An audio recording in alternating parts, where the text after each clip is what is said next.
श्री राधे राधे। भक्तों, अपने प्रभु, अपने इष्ट, अपने भगवान के लिए भक्त के मन में जो भावना होती है, बहुत श्रद्धावान शिष्य के मन में भी अपने गुरु के लिए वैसी भावना होती है। सब किसी को तो नहीं हो सकती, लेकिन श्रद्धावान शिष्य के मन में होती है। और श्री घनश्याम दास जी महाराज ऐसे ही अद्भुत श्रद्धावान शिष्य थे, जो गुरुदेव की रहनी सहनी को देख करके अपने को चलाते थे कि जिससे गुरु का अनुगामी बन करके रहूं। इस बात को समझाने के लिए एक घटना मैं आपको सुना रहा हूं। एक बार अपने भोपाल प्रवास के समय एक महाशय के बहुत आग्रह पर श्री गुरुदेव बाल कृष्ण दास जी महाराज के साथ श्री ठाकुर घनश्याम जी एवं श्री हीरालाल जी संध्या बेला में घूमते हुए उनके निवास पर गए। भोपाल के एक अन्य परिकर श्री रमेश जी सर आपको ज्ञात हुआ, तो वो भी अपने स्कूटर से उन महाशय के यहाँ पहुँच गए। वहाँ पहुँचने पर श्री रमेश जी को पता चला कि किसी कारण से पूज्य महाराज जी को वहाँ रुकना रुचिकर नहीं लगा। अतः वे वहाँ से श्री हीरालाल जी के साथ तुरंत उठ करके चले गए, पर श्री ठाकुर जी वहाँ रुके रहे। भक्त बात ये थी कि महाराज श्री बाल कृष्ण दास जी एक मस्त फकीर स्वभाव के संत थे, और श्री घनश्याम जी ठाकुर जी पोद्दार जी जैसे एक आदर्श मर्यादा पालक के साथ रहे। तो उनको लगा कि हमारे गुरुदेव यहाँ से तुरंत चले गए तो इन लोगों को शायद अच्छा नहीं लगा होगा, इसलिए ठाकुर जी वहाँ रुक गए और उन महाशय को ये समझाने लगे जिनके घर आए थे बालकृष्ण दास जी महाराज। और कुछ समय लगा समझाने में कि आप बुरा मत मानना, हम लोग फिर कभी आएंगे। गुरुदेव को अभी कोई बात थी भगवान की, इसलिए चले गए वो। तो उनको समझा करके श्री घनश्याम जी श्री रमेश जी के साथ श्री हीरालाल जी गुप्ता के निवास की ओर चल पड़े। कुछ दूर चलने के बाद रमेश जी ने ठाकुर जी से स्कूटर पर बैठ करके चलने का आग्रह किया। श्री ठाकुर जी ने पैदल ही चलने के लिए कहा। रास्ता 2 किलोमीटर का काफी ऊंचा नीचा था। रमेश जी अपना स्कूटर जो था ना, उसको चढ़ के तो चला नहीं रहे थे, पैदल घसीट रहे थे बिना स्टार्ट किए। तो रमेश जी पसीने से तरबतर स्कूटर घसीटते हुए ठाकुर जी के साथ चलते रहे। ऊंचा नीचा रास्ता 2 किलोमीटर तक घसीटते रहे स्कूटर को। अब ठाकुर जी तो बैठते नहीं थे स्कूटर पर, तो अब वो भी नहीं बैठ रहे थे, पैदल घसीट रहे थे। और जहाँ जाना था वहाँ पहुँच करके देखा कि पूज्य महाराज जी पूर्व से ही विराजमान थे, पहले ही पहुँच गए थे। और ज्ञात हुआ कि महाराज जी पैदल ही चलकर वहाँ तक आए थे। अब श्री रमेश जी की ओर देख करके ठाकुर जी मुस्कुराए। तब रमेश जी को समझ में आया कि ठाकुर जी 2 किलोमीटर पैदल क्यों चल के आए जबकि स्कूटर साथ में था। बात ये थी कि उन्हें पूर्वाभास था कि महाराज जी पैदल ही गए होंगे, और पूज्य श्री पैदल भ्रमण कर रहे हैं तो शिष्य होकर के घनश्याम दास जी स्कूटर पर कैसे बैठ सकते हैं। भक्तों से गुरु भक्त होगा उसी के समझ में आएगा कि हमारे गुरुदेव तो पैदल पैदल गए, अब हम गुरुदेव के पीछे स्कूटर से जाएं ये बात उनको बिल्कुल उचित नहीं लग रही थी, इसलिए बहुत कहने पर भी स्कूटर पर नहीं बैठे, पैदल ही गए। और तब स्कूटर वाले को मालूम हुआ कि पैदल क्यों आए थे। ये इनकी मर्यादा वाली बात मैंने आपको सुनाया। अब मैं आपको ये सुनाता हूं कि किस प्रकार से सिद्ध पुरुष किसी व्यक्ति का सुधार करते हैं तो सामान्य व्यक्ति के समझ में ही नहीं आएगा। एक बार ठाकुर जी वृंदावन से गोरखपुर जा रहे थे। जिस ट्रेन के कोच में बैठे थे उसी में एक सज्जन इनकी सीट के नीचे वाली बर्थ में बैठ गए, और उन सज्जन को जो नीचे बैठे धूम्रपान करने का व्यसन था, और श्री ठाकुर जी को धुआं सहन नहीं हो रहा था। उन्हें सारी रात नींद नहीं आई। जैसे तैसे इन्होंने गोरखपुर तक की यात्रा पूरी की, और ट्रेन से उतर करके श्री ठाकुर जी सीधे गीता वाटिका में श्री महाराज जी राधा बाबा के पास पहुंच गए। श्री राधा बाबा ने इनसे पूछा कि ठाकुर क्या हाल है, आंखें लाल क्यों हैं? तो श्री ठाकुर घनश्याम जी ने कहा, पूज्य बाबा को बताया कि बाबा एक सज्जन के रूप में श्री कृष्ण की एक लीला के कारण ऐसा हुआ, और सारी रात ऐसी बीती है। तो बाबा ने कहा कि भैया जरा पीछे घूमकर देखो, कहीं वे सज्जन इनमें तो नहीं है। वो धूम्रपान वाली बात बता दिया कि वो सारी रात धूम्रपान करते रहे और मैं परेशान होते रहा, नींद आई नहीं, इसलिए ऐसा हुआ। गुरुदेव राधा बाबा के प्रति बड़ा भाव था इनका।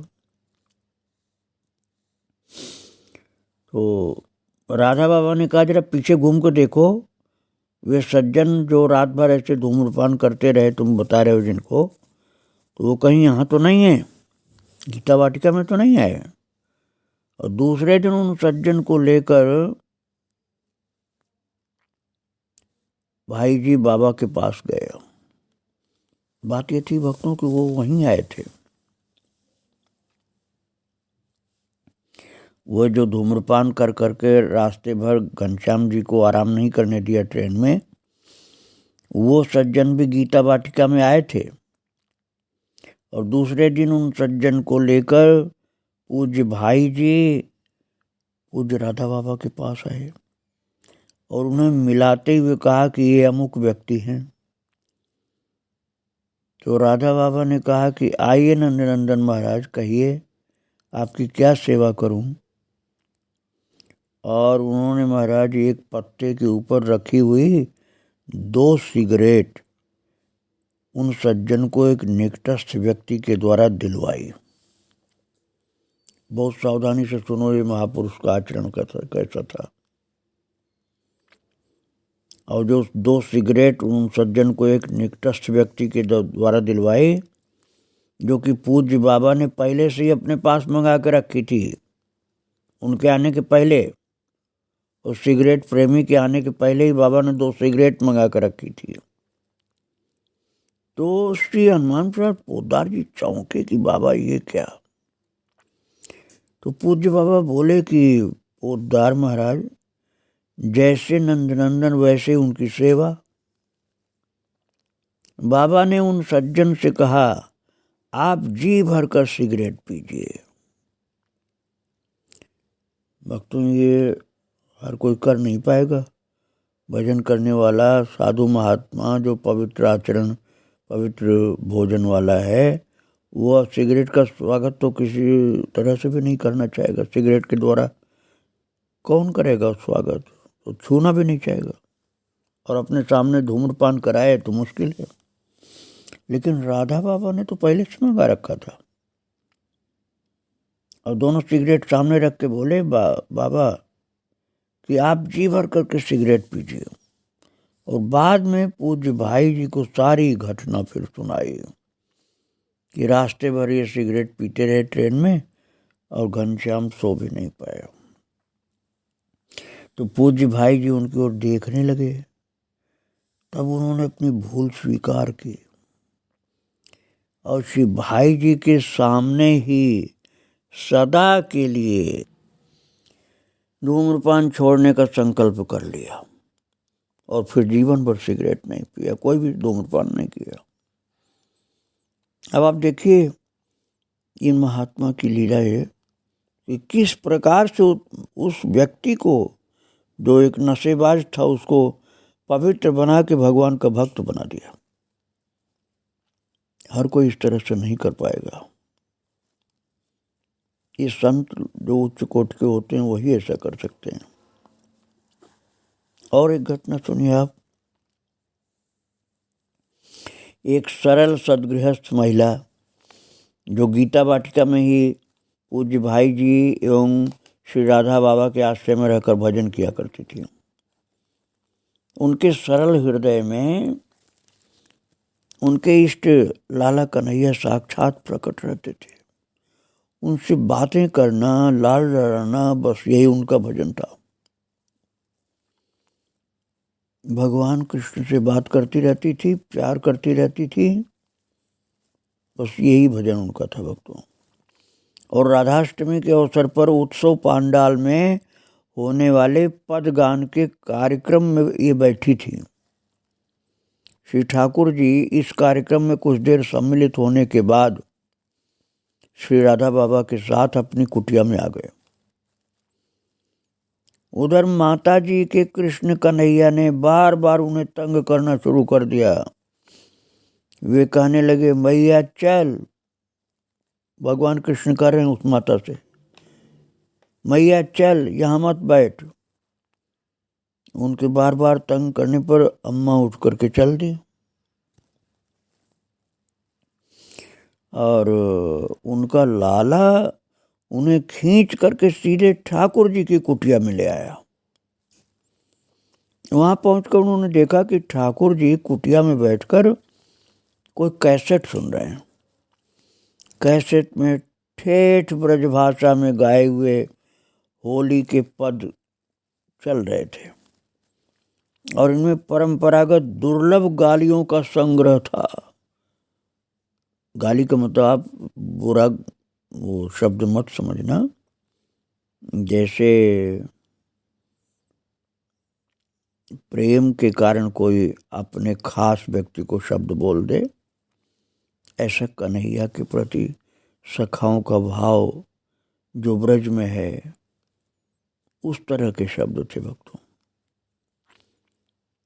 तो उनको सुन करके मैया का हृदय खिल उठा कि कितना प्यार से लोग बोल रहे हैं कृष्ण को। उनका आनंद यहाँ पर आकर 2 गुना हो गया। श्री ठाकुर जी उनके अचानक आगमन से चकित थे। तब मैया ने सारी बात प्रकट की कि कैसे उनका कन्हैया उन्हें उत्सव पांडाल से खींच कर यहाँ लाया है, जिसे सुनकर के ठाकुर जी गदगद हो गए। गदगद इसलिए हो गए भक्तों कि उनको समझ में आ गया कि हमारे प्रभु भगवान श्याम सुंदर ब्रज के इन भोले भाले भक्तों के जो शब्द होते हैं, प्रेम भरे अटपटे वचन, उसी को गाली मैंने कहा था, प्रेम की गाली। उसको सुनने के लिए कृष्ण उस माता को माध्यम बना करके वहां आ गए थे और सुन सुन करके खुश हो रहे थे, क्योंकि प्रभु को प्रेम ही तो प्रिय है, शब्द नहीं। प्रेम से प्रसन्न होते हैं और शब्दों में ही प्रेम प्रकट हो जाता है यदि प्रेम हृदय में होता है तो। और भक्तों यदि प्रेम नहीं होगा तो क्रिया देखने में तो बहुत अच्छी हो सकती है, लेकिन प्रेम न होने के कारण उस क्रिया का वास्तविक स्वरूप कुछ दूसरा होता है, उसका कोई भक्ति से संबंध ही नहीं होता है। इस बात को आप समझिए। एक बार निमाड़ क्षेत्र में नर्मदा तीर पर स्थित एक गांव के नवग्रह मंदिर में श्री महाराज जी अर्थात ठाकुर जी के गुरुदेव एवं ठाकुर जी दोनों लोग बैठे थे। और संध्या की अंधियारी छाई थी। श्री ठाकुर जी ने देखा कि नर्मदा जी में गर्दन तक जल में डूबा हुआ व्यक्ति, एक व्यक्ति बड़ी देर से स्थिर खड़ा हुआ, गर्दन तक जल में डूबा हुआ और बड़ी देर से खड़ा है। तो उस व्यक्ति को इंगित करते हुए ठाकुर जी ने अपने गुरुदेव से कहा, महाराज जी देखिए, कोई साधु गर्दन तक जल में डूबा हुआ तपश्चर्या कर रहा है। ये साधु कितने महान हैं कि गर्दन तक जल में डूबे हुए तपश्चर्या कर रहे हैं। तो महाराज जी ने एक दृष्टि डाली, फिर ठाकुर जी से बोले, आप ही देखिएगा कि वो व्यक्ति क्या करता है। थोड़ी देर बाद वो व्यक्ति जल से ऊपर आया और अपने दोनों हाथ ऊपर किए। अब ठाकुर जी देख रहे हैं, गुरुदेव ने कर दिया था, अभी देखना क्या वो आदमी क्या करता है। तो देख रहे हैं कि थोड़ी देर बाद वो व्यक्ति जल से ऊपर आया, जो बहुत देर से खड़ा था, आधे कंठ भर जल में खड़ा था बहुत देर से। अब वो जब गुरुदेव ने बताया कि अब देखो क्या करता है, तो जल से ऊपर आया और दोनों हाथ ऊपर किए तो देखा गया कि उसके हाथ में मछली पकड़ने वाला बहुत बड़ा एक जाल था, जो गले भर पानी में खड़ा था नर्मदा जी में। और श्री महाराज जी एवं ठाकुर जी खूब जोर से हंसे उसको देख करके। अरे हम लोग तो समझ रहे थे तपस्या कर रहा है। और फिर महाराज जी बोले, अंधेरी रात में और ठंडे जल में घंटों डूबकर इतनी तितिक्षा वो कष्ट सहन करके इसको थोड़ी सी मछलियां प्राप्त हुई। गुरुदेव बोले कि साधक यदि इसकी आधी भी तितिक्षा भगवत भजन के लिए करे तो काम ही बन जाए, अर्थात इसका परिश्रम व्यर्थ गया। इसका आधा भी परिश्रम तितिक्षा के साथ, सहन शक्ति के साथ यदि भगवान की भक्ति के लिए करता तो इसका पूरा जीवन सफल हो जाता। तो यहाँ वक्त तो क्रिया देखने में थी बढ़िया, लेकिन उसमें भक्ति नहीं थी, प्रेम नहीं था। इससे कम भी तितिक्षा की क्रिया होती और प्रेम के साथ प्रभु के लिए की जाती तो उसका बहुत बड़ा फल प्राप्त होता, अर्थात बहुत बड़ा लाभ मिलता। उसकी मेहनत ही बेकार गई। इतना कठिन ठंड में घंटों जल में खड़ा रहा, गले भर जल में, वो पाप ही किया, कुछ मछली लेकर के आया इतना कष्ट सहने के बाद। तो शिष्य घनश्याम जी को गुरुदेव बालकृष्ण दास जी ने कहा कि ऐसी तपस्या देखने के लिए कहने को तपस्या है, और है उसमें कुछ नहीं बल्कि उल्टा पाप ही है। तो प्रेम ही सत्य है, भक्ति ही सत्य है, क्रिया में उतनी सत्यता नहीं है, मन में सत्य भाव, प्रेम का भाव होना चाहिए। और आप सुनिए इन संतों की लीला भक्तों। श्री ठाकुर जी प्रतिवर्ष ऋषिकेश में होने वाले श्री भाई जी के सत्संग में सम्मिलित हुआ करते थे। एक बार वृंदावन से वहाँ जाने के लिए पूरी तैयारी कर ली। वृंदावन से ऋषिकेश जाना है, पूरी तैयारी अपनी कर ली। जाने से पहले वे महाराज जी के पास गए, गुरुदेव के पास, और बैठ गए। तो गुरुदेव ने सत्संग की चर्चा शुरू कर दी। सत्संग बहुत देर तक चला। उस दिन ठाकुर जी नहीं जा सके क्योंकि उनकी ट्रेन छूट गई थी। अब वो गुरुदेव से नहीं कह सकते थे कि हमारी ट्रेन छूट जाएगी, जाने दीजिए। अगले दिन फिर सामान बांधा, रास्ते के लिए पूड़ियाँ बन गई। चलते समय एक महत्वपूर्ण व्यक्ति मिलने आ गए, रुकना पड़ा। और सामान खोला, ये देखकर पूज्य महाराज जी खूब हंसे। उन्हें हंसता देख करके ठाकुर जी ने कहा, आपको नहीं भेजना है तो मना कर दीजिए। तो महाराज जी बोले, नहीं जी, आप अवश्य जाइए। अगले दिन ठाकुर जी ने पुनः तैयारी की और रिक्शे में बैठ गए। श्री महाराज जी उनको देखकर मुस्कराए। ठाकुर जी सशंकित हो गए कि अब क्या खेल करने वाले हैं। इतने में देखा कि सामने से ठाकुर जी की पूज्या माता जी गांव से पैदल चली आ रही हैं। ठाकुर जी रिक्शे से उतर पड़े। महाराज जी उनका थैला खोलने लगे और बोले कि पूड़ी निकालो, भूख लगी है। अंततः उस वर्ष ठाकुर जी को यात्रा स्थगित करनी पड़ी। ऐसे ही एक बार ठाकुर जी ऋषिकेश जाने के लिए टिकट लेकर ट्रेन में बैठने जा रहे थे कि एकाएक कहीं से बंशी की ध्वनि सुनाई पड़ी। अभी भक्तों, ये कृष्ण की लीला थी। ठाकुर जी मन में विचार करने लगे कि वृंदावन से बाहर कहाँ जा रहा हूं। उन्होंने टिकट फाड़ा और वापस आ गए। और इनको वापस आया देखकर महाराज जी हंसे और बोले, आप कहाँ से आ गए? हमने तो सोचा था कि आप हाथरस पहुंच गए होंगे। बाद में महाराज जी ने कहा कि मेरा भेजने का मन नहीं था। गुरुदेव ने कहा, मेरा भेजने का मन नहीं था, इसलिए कृष्ण ने तुमको जाने नहीं दिया। भक्तों, किसी को देख करके आप ये नहीं समझ पाएंगे कि भविष्य में क्या परिवर्तन होना है इसके जीवन में। ये महापुरुष लोग ही जानते हैं। एक बार गोरखपुर में ठाकुर जी से मिलने एक परिचित विद्वान, वो भक्त हृदय महानुभाव आए। ये पूज्य राधा बाबा के परम कृपा पात्र थे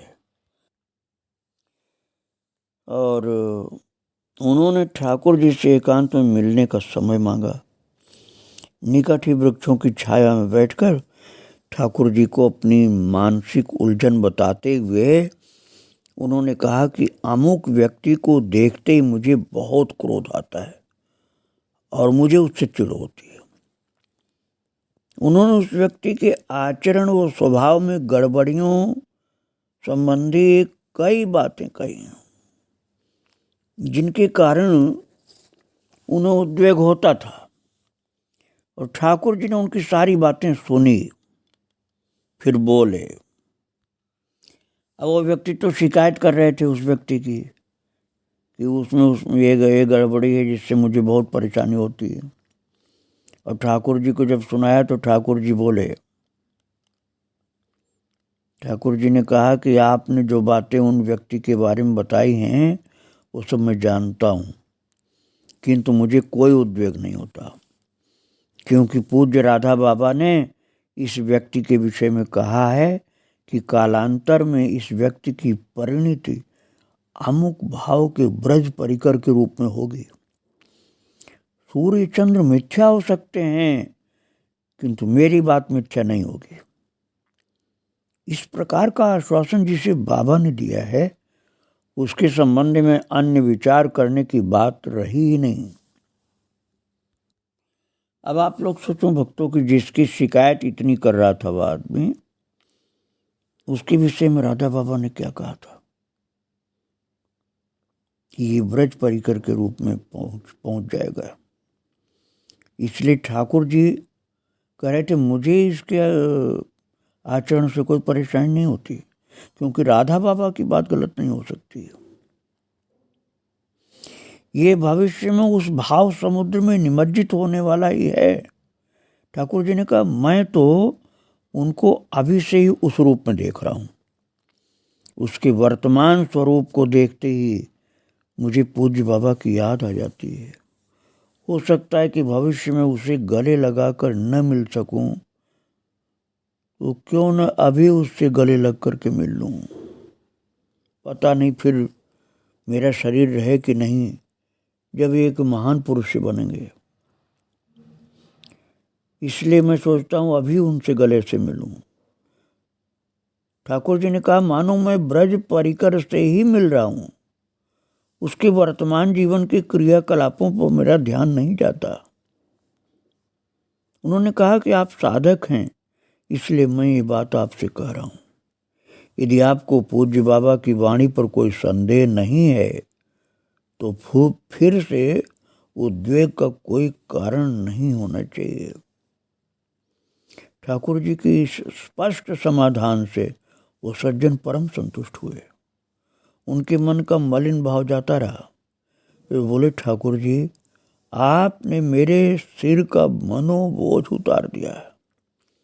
ऐसा कहकर के वे खूब हंसे। जिस व्यक्ति के लिए मन में इतने खराब भाव उनके बने थे, उस व्यक्ति के विषय में जब ठाकुर जी ने बताया कि राधा बाबा ने बताया कि एक महान पुरुष बनेंगे, भगवान के परिकर के व्यक्ति बनेंगे, तो सारा मन का कष्ट चला गया। भक्तों, इस बात को सुनाने का मेरा तात्पर्य यह है कि किसी को किसी कमी के कारण हम देखना नहीं चाहते या देख लें तो मन में कष्ट होता है, उलझन होती है, परेशानी होती है, तो आप इस बात को याद करना कि जिसको देखकर हम इतना विचलित हो रहे हैं, उद्विग्न हो रहे हैं, ऐसा न हो कि कुछ दिन बाद ये भगवान का प्रिय भक्त बन जाए। और जब ये भगवान का प्रिय भक्त बनेगा तब मुझे कितना पश्चाताप होगा कि इसके लिए मैं बुरा सोचता था। आज हम जिसको बुरा समझ रहे हैं, आगे वो प्रभु का भक्त भी हो सकता है। इस घटना से ये हमको शिक्षा लेनी चाहिए। इनके चरित्र की और बातें मैं आपको आगे सुनाऊंगा। आज श्री ठाकुर जी घनश्याम जी को प्रणाम करके यहीं विराम दे रहा हूँ। श्री राधे राधे, जय श्री राधे।